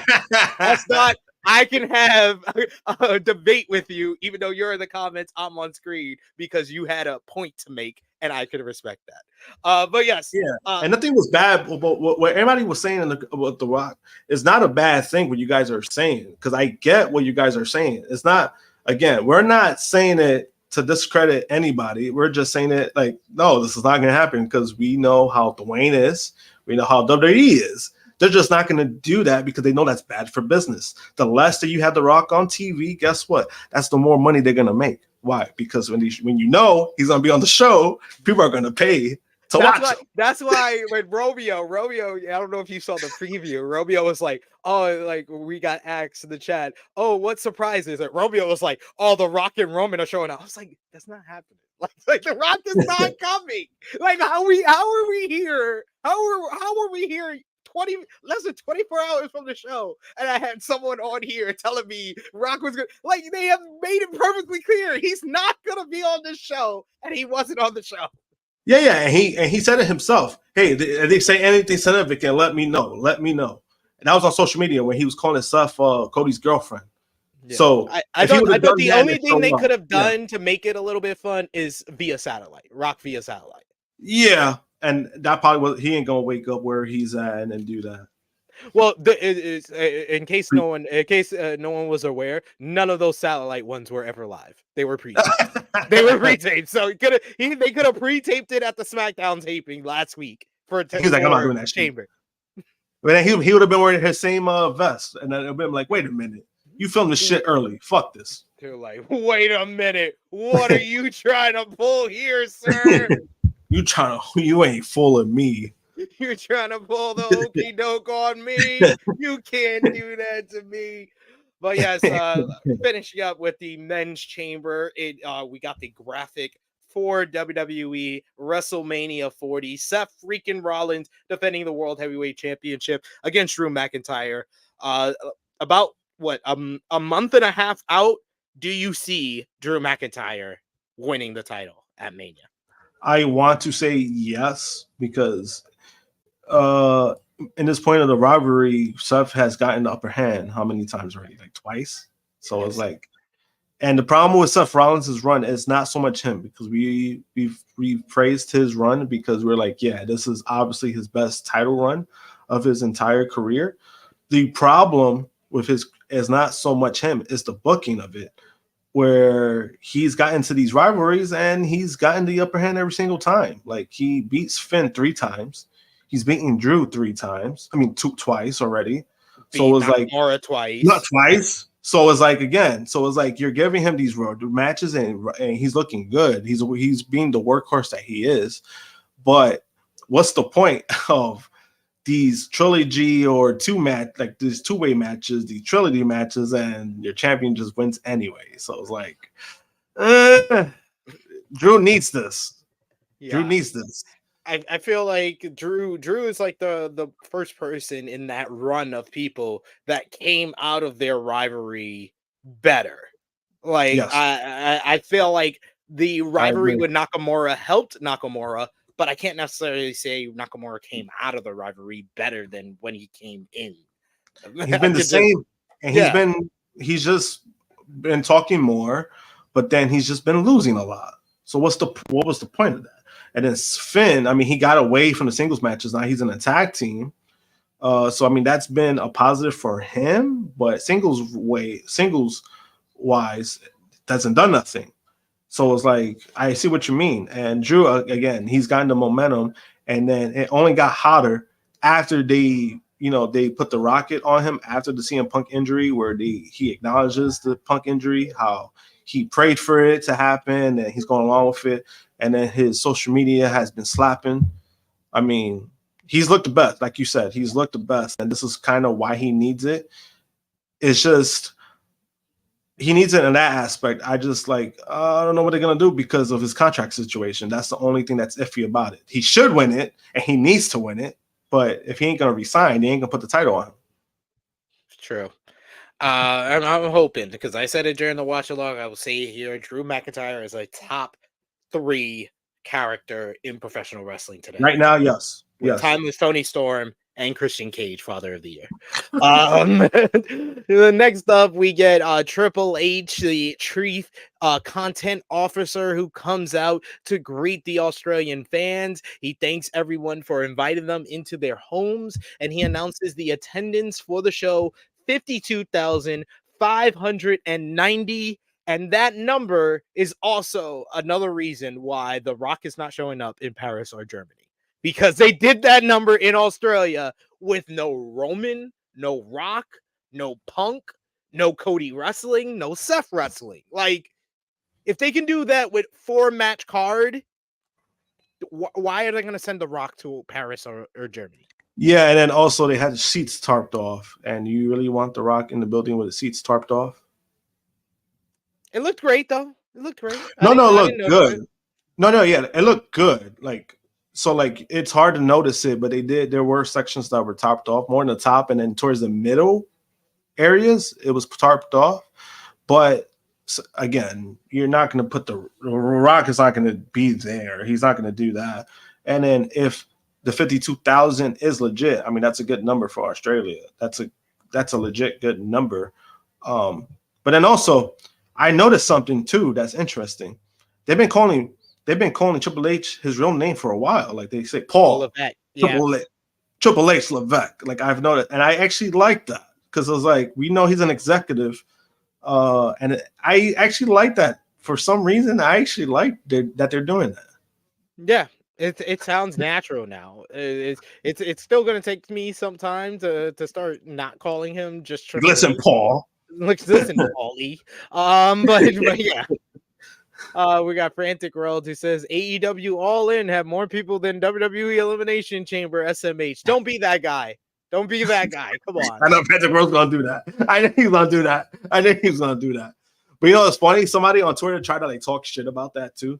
Like they were trying to be anti-AEW. They were like, all that. AEW had a lot of empty seats at Wembley, and I'm like, a lot of empty seats? You sure about that, Chief? Like they had empty seats, but don't try to make it seem like you're trying to compare it to the tarped off seats. Like, let's not do that. That's just, I mean, like I said, man, this tribalism shit is just weird. I hate it. It's the weirdest it's ever been. It was never quite this bad. It was never quite this bad with WCW and ECW. It's fucking, oh yeah, because you know what it is? Because back then, people could say it like because we didn't have social media, but back then everyone just enjoyed it. Yeah. Everyone enjoyed the NWO. Everybody enjoyed DX. Everybody enjoyed ECW because it was something new, something like different. when I used to talk about wrestling with my friends, it would never be like, "Yo, we WCW over here, y'all WWF." No, it would just if something good was happening on WCW, we would talk about that. Something good happened on WWF, we would talk about that. It wasn't never like, "Oh no, you can't watch WCW because you watch WWF," or you can't. Yo, like when me and my friends started staying up late on Saturdays and discovered ECW, we would come in on Mondays like we had discovered drugs on the street. Like we were like, they got that cook crack on MSG every Saturday, 1 a.m. Eastern. Like, like it used to be like that. Like it was never like this. This is a very toxic tribalism. Yeah, and to me, it's like if you like one company, it's like, for example, like my good friend Lisa Ann, right? When I got to see her 2 weeks ago, right? She subscribed to the channel, by the way. I thought that was pretty dope of her. Yes. She brought up like the whole WWE thing. She got back into it. She asked about CM Punk. She was like, "What happened with CM Punk?" And I was like, "He got injured again." Right? But then I did tell her about AEW because she was like, she heard about another company. And I was like, "Oh yeah, that's AEW." And I told her, I was like, if you're more into like the wrestling stuff, I was like, that's a good show to watch. I was like, it's definitely different from WWE.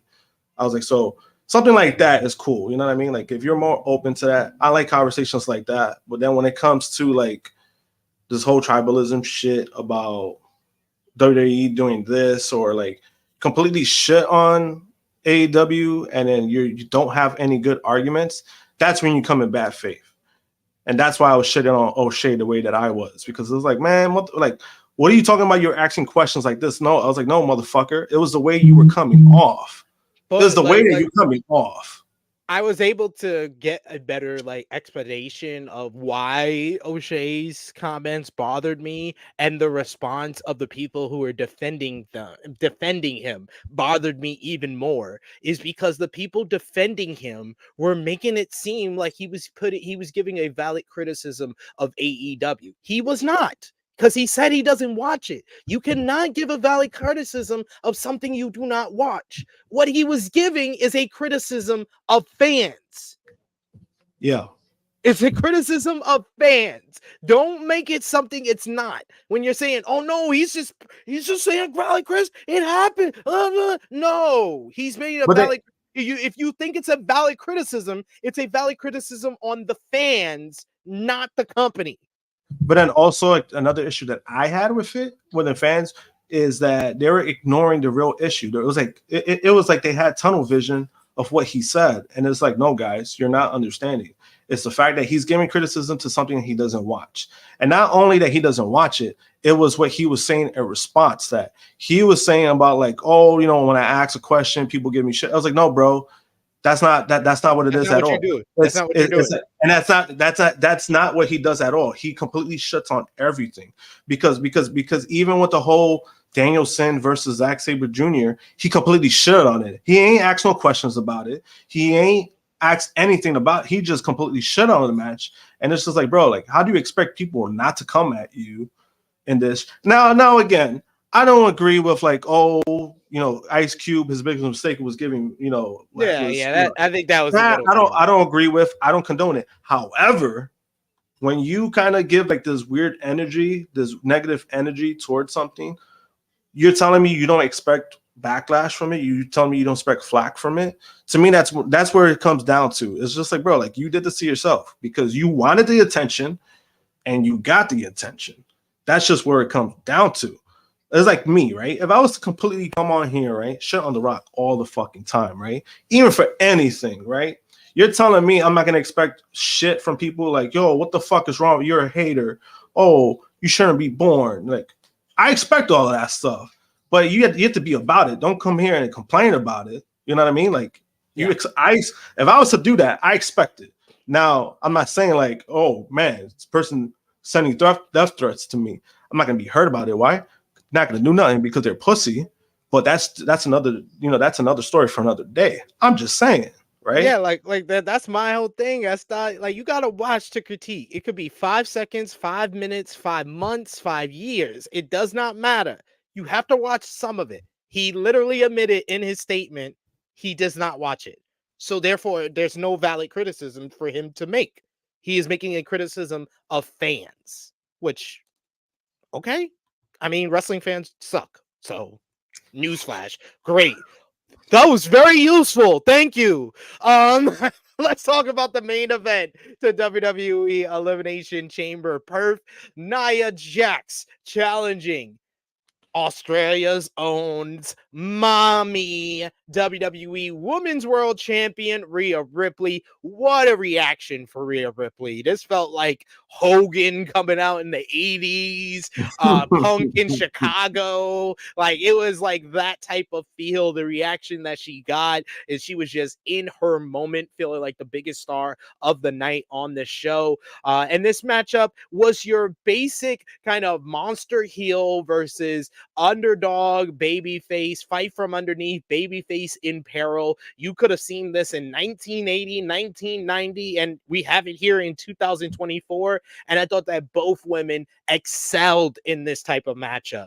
Rhea Ripley trying more athletic moves to keep, Nia Jax on her back foot, but Nia just really being the unstoppable kind of beast. She took down Rhea Ripley with a big headbutt, stomped Ripley, and then then applied a stretch muffler, which transitioned into a half crab. I love the submission she was just trying out in the early portion of the matchup. Jax put Ripley on her shoulders, but Ripley was able to counter into a guillotine. Ripley went for a springboard Hurricane Rana, but Jax dropped her with a double power bomb, followed by a leg drop for a near fall. She went for the Annihilator, but Ripley was able to fight off, puts Jax down with a missile drop kick. Jax fired back with a big Samoan drop, but Ripley came back with another drop kick as she went to the top rope. Jax cut her off as Jax went to the middle rope and hit a big Samoan drop off the middle rope for a near fall. Jax went for another Annihilator, but Ripley was able to cut her off again. She got Jax on her shoulders, showing off the power of Rhea Ripley here, and posted her. She then hit a big frog splash off the top rope for a near fall. Ripley attempted for Riptide, but Jax powered out, and that became really like a part of the story of the matchup. Every time Rhea Ripley went from the Riptide, Jax was ready, blocked her, and just powered her out of it. Dropping Jax on the apron, we got a "my hole" chant, which Australia, well done. Ripley went for a power bomb on Jax on the table, but Jax was able to counter in a big Samoan drop on the table, but the table doesn't break. So Nia decides to climb up on the announce chair.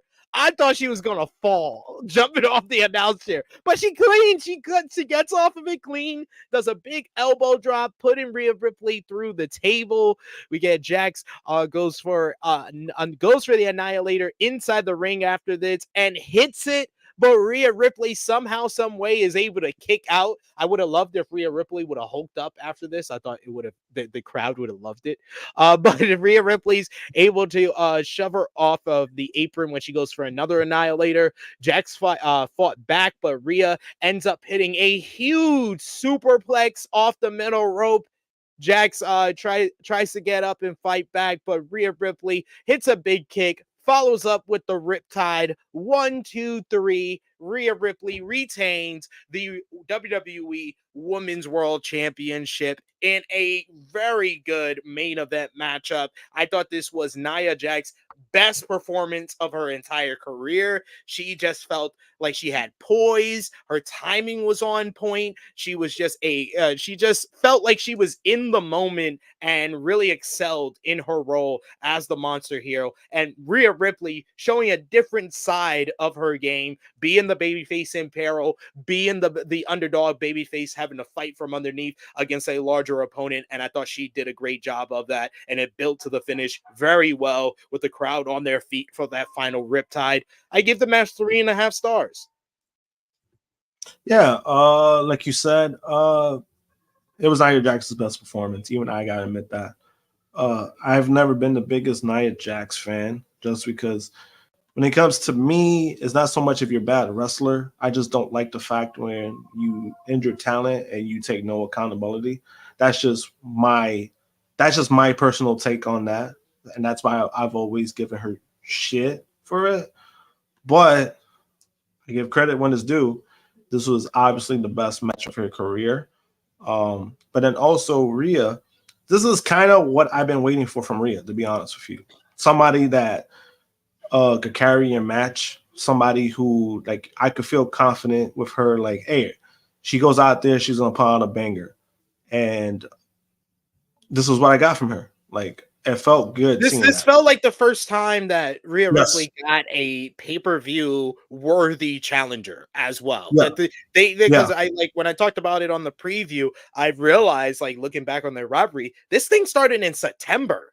Like, they took their time to build to this singles match. Nia Jax comes back in September, and they've been building her up as the monster heel on Raw for this matchup. And this felt like the first time in a full year of her title reign that she had a pay-per-view quality matchup and opponent.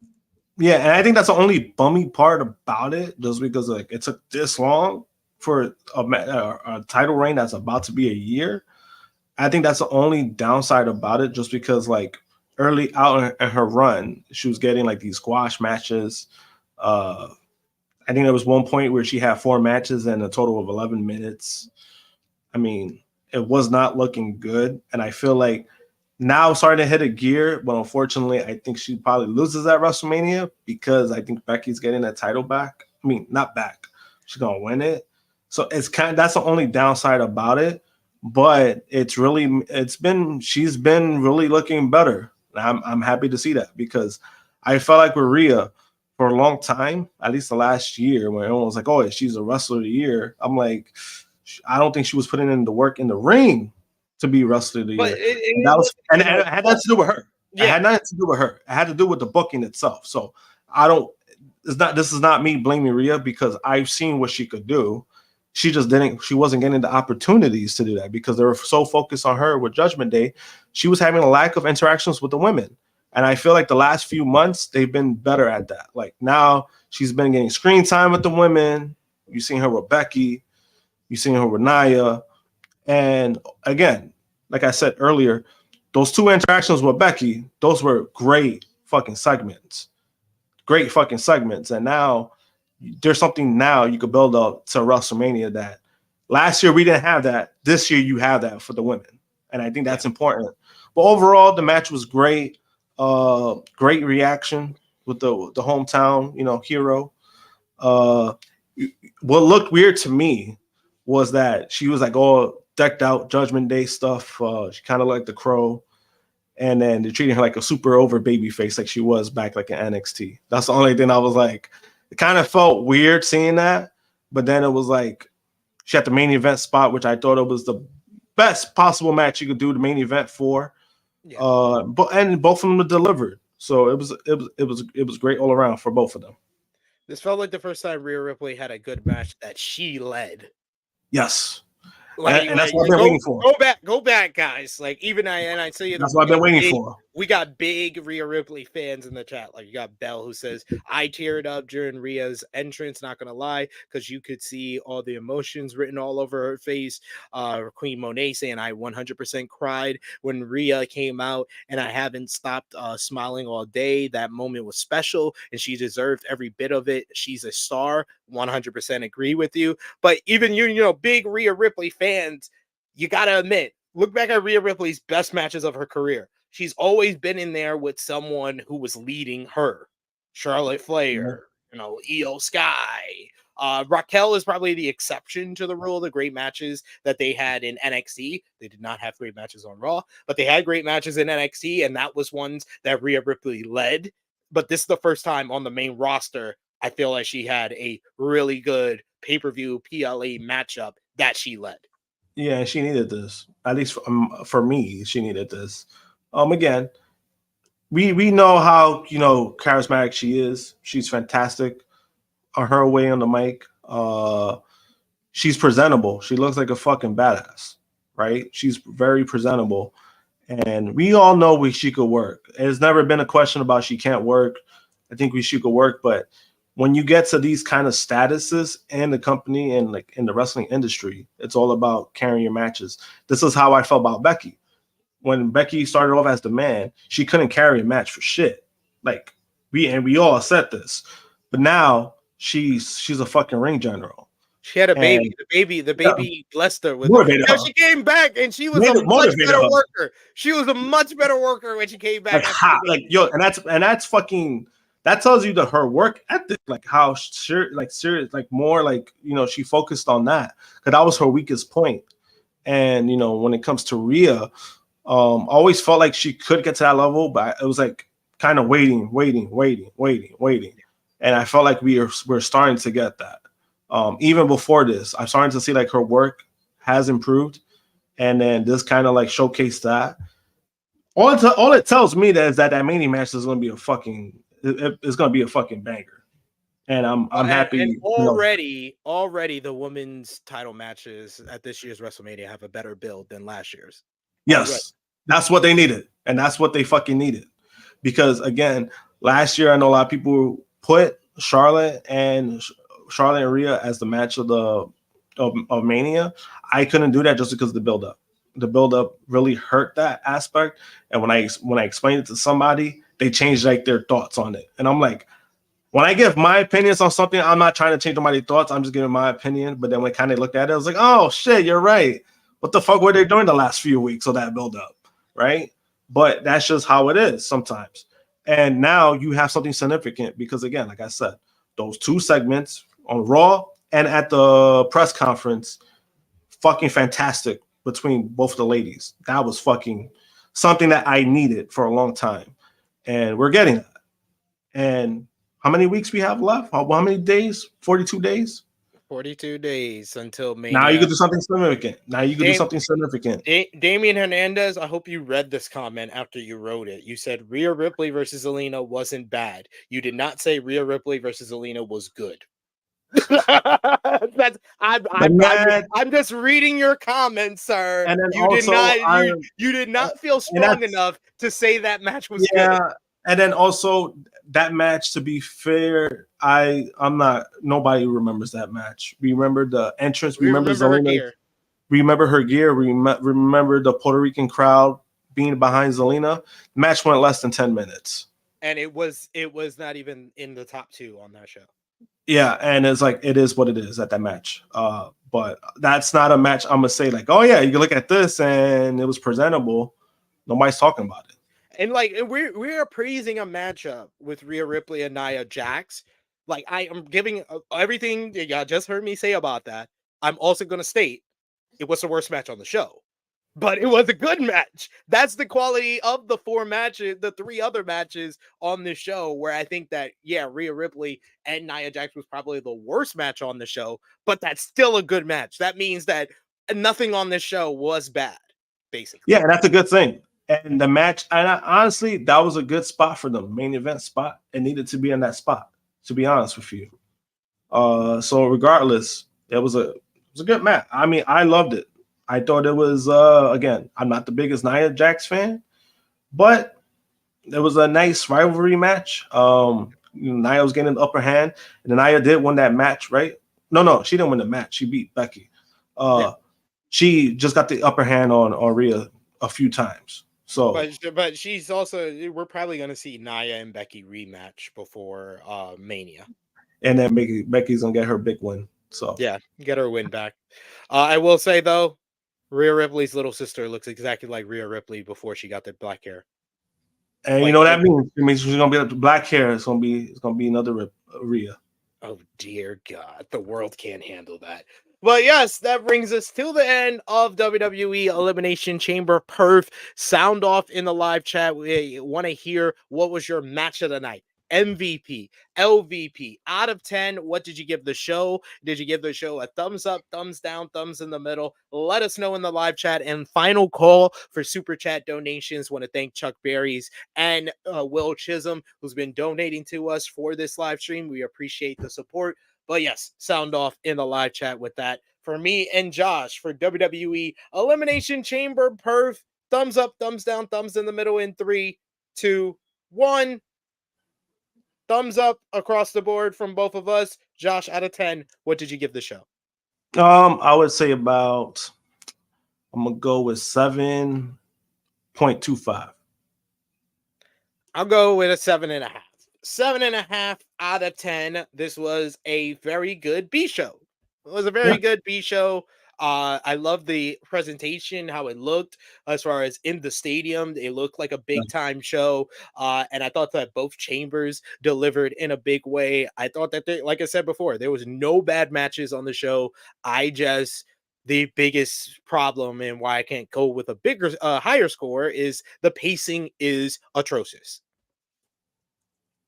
I mean, this comment direct. What was this guy trying to say in the crowd? Like, what? Like, what? Wait, what? You said he said to be fair with Zelina and Rhea match, the whole card was dreadful. It was dreading, and everyone was tired and bored by the end, and still the match was good. No, it was not. That was literally the second match on that show, Damien. What are you talking about? And the whole card was great. The opening matchup was Bianca Belair and Io Sky in the matchup of why Io Sky is WWE Women's Champion right now. Bad Bunny and Damian Priest was one of the best WWE matches of the year. What show did you watch? bro. That when I saw that comment, I'm like, what is he talking about? Like, what? The only bad thing I would say about the show itself was that the card placement was off because Yes. Bad Bunny, Bad Bunny should have main evented. should have main evented, but then also the whole aspect of double main event or some shit like that, and that wasn't even close to the main event. Like Bad Bunny and Priest was like the third match or something, like third to last match. It was like four out of 6 matches. It was 4. Yeah, so they're like the third, like they're like the third to last match. Like what? Like that's the only down part of that card. So I don't know where Big Man Dog hit it right on the nose. He's like, damn, he's willing to trash the whole card just to put over Zelina and Rhea. And that match, I mean, we're gonna not act like Bad Bunny and Damian Priest wasn't a good match. Because like, that was a Bad Bunny and Damian Priest and Io Sky versus Bianca Belair on that card. That was a good fucking match. Way better than Zelina Vega versus Rhea Ripley. And then we're not even talking about the fucking who main evented? It was Brock and Cody that main evented. Brock and Cody, and that was a good matchup too. Yeah, and it's like, what are we doing here? Like, even Seth Rollins and Omos was a freaking good matchup. Like that was Omos' best matchup. That was his best matchup. Yeah, that was his best matchup. What is he doing? Like, what did he watch? No, like I said, I think Big Mac Dog hit it on the nose. Like he's willing to trash the whole card just to put over one match. No, that's not it. It's like stop it. Just like let it go. We're not saying Zelina Rhea was a bad match. We're just saying nobody's talking about it. Yeah, that's it. That's it. Like this, and even if it's a good matchup, I would only go as far as to say it would have been a good SmackDown Raw match. I don't think it's a pay-per-view PLE worthy matchup, and it was not built as one at all.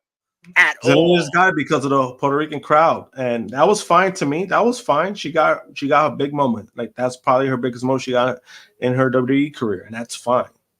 And like, that's the big thing with Rhea Ripley, and the reason why I said what I said is that they have not built to a lot of her pay-per-view and PLE matches. Zelina was a nice little moment for Zelina, but Zelina got like one win. Like a week before the show, like on the lead up, like she had lost over and over again before she became number 1 contender.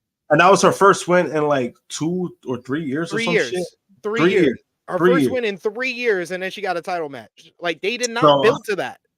Yeah, so it was like I don't know, man. I think that he probably saw like WrestleMania Backlash or something because I think he's talking about the wrong Backlash show or something because I don't know what he's talking about. But you gave out of 10. What was your match of the night, Josh? I'm gonna go with the women's chamber match. I'm gonna agree with you, and I'm gonna also go with the women's chamber match as well. MVP for the show, Josh. MVP, that's a good one. I'm gonna go with Tiffany Stratton.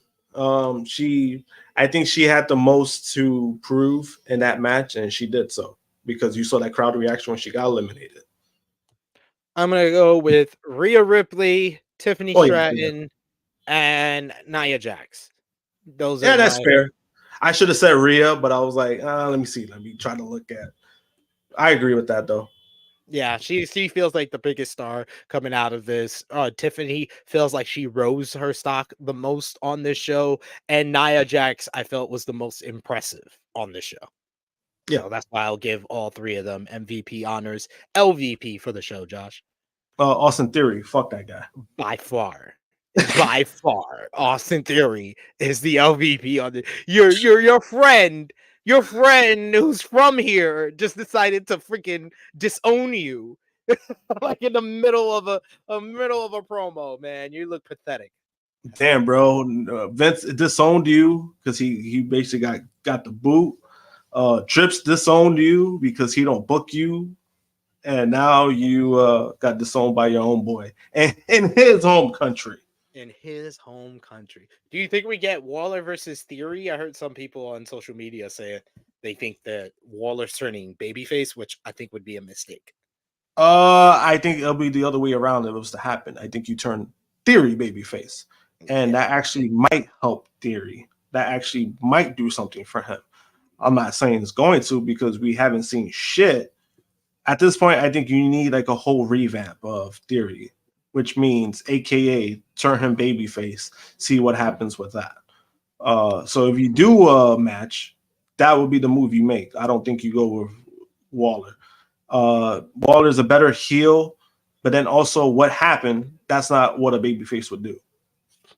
Yeah, he just let his friend get beat up. Like, that ain't a babyface move. That's a heel. That's still a heel. Spell says MVP for her, Rhea and Tiffany. Most improved, Nia. We also got Big Man Dogs. He says Crow, Austin Theory. Book it, Paul. Oh, Jesus. We got Bell who says Austin Theory may be the LVP of the century at this point. Jesus. It's getting to that point. It's getting to that point with Theory because it's like this was a guy when he was signed, he was looked as the next John Cena, and he's getting further from that. Like, we're talking about every fucking year. Like, even his fucking 2K rating went, he's a 74. He's a 74. So what does that tell you about the guy? Tells me that he is only 7 points higher than Maxine Dupree. Which says it all, ladies and gentlemen. But I think that we have a little bit more to talk about with Elimination Chamber, and we're going to talk about it tomorrow. The True Hill Heat Flagship Podcast, folks. Yes, just because we didn't do it today doesn't mean you don't get one this weekend. Tomorrow we go live 11:05 a.m. Eastern Time. It'll be my good friend here, the True Jaw Josh, Miss Chrissy Love, and myself talking all about this very, very busy week in professional wrestling with TNA No Surrender that had Mustafa Ali winning the TNA X Division Championship, NJPW New Beginning in Sapporo that saw Nick Nemeth win the IWGP Global Heavyweight Championship, Matt Riddle win the NJPW Television Championship, and Kashika Okada and Tama Tonga's final NJPW shows. Mercedes Moné making big moves before big business as Jen Pepperman signs with AEW, and of course all the fallout from Elimination Chamber. Until then, though, Josh, let the people know where they can follow you on social media. You can follow me at JMPunk321, Twitter and Instagram. You can find me tomorrow on the flagship show every Wednesday, Elite Heat. And also, I actually want to shout out my good friend from Instagram, Guy Slowinski. I hope I said his name right. I actually purchased, he's an artist, and he actually did his first comic series, I believe, his first one last year. And I was able to purchase his first 3 issues. It's called The Brick. Nice. Hopefully you can see that.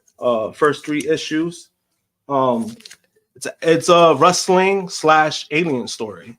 So I look forward to reading it. So if you guys are interested, you can follow him on his Instagram. He does a lot of great work. Just in case if you want to see that. Your big screen here. There you go. Yeah, like that's his name. Or you want to? Hopefully you can see it. There you go. Yeah, there you go. You can follow him there. He also has an art piece too in the Baseball Hall of Fame in the archives. So he does a lot of great stuff, man. He's he's independent. You know how I feel about my artists. Always try to look out for them. He does some good stuff. He has issue number 4 coming out too in the spring. So you guys want to check it out, you can check out his stuff and even support him. You know, he has books. He has the 3 comics available on his website. So if you go to his link, purchase it there. You know, again, he's doing great stuff. It's always great to support my artists. Love that about Josh. You can follow me on the Twitter machine at TrueHillSP3. Follow the gang, Facebook, Twitter, Instagram, TikTok at True Hill Heat. Patreon.com/True Hill Heat. $3 a month. Get you exclusive content. The True Hill Heat Prediction Championship will be back for WrestleMania season. So be on the lookout for that. ProWrestlingTees.com, ForYourWear.com to get your merchandise. You got the True Hill Heat Sports and Entertainment channel. You can go over and subscribe over there and check out all the great content we got here on the True Hill Heat Wrestling YouTube channel, like AE Ramble episode 134, Rocket into Revolution with me and Jimmy Rackaram reviewing this week's AEW Dynamite. Join us on Monday as we're going to do our NJPW, The New Beginning in Sapporo review with myself and Sanal, talking about these two shows in Sapporo that might be the most polarizing and why fans of New Japan are saying that the company is doomed coming out of these two shows. We're going to be talking about that on Monday, and we'll talk about it a little on the flagship podcast tomorrow. So join us live here, 11:05 a.m. Eastern Time, True Hill Heat 265. Me and Josh will see you then. For Josh, it is me, your True Hill Phenom SP3. This has been our WWE Elimination Chamber Perth review. We are signing off until next time.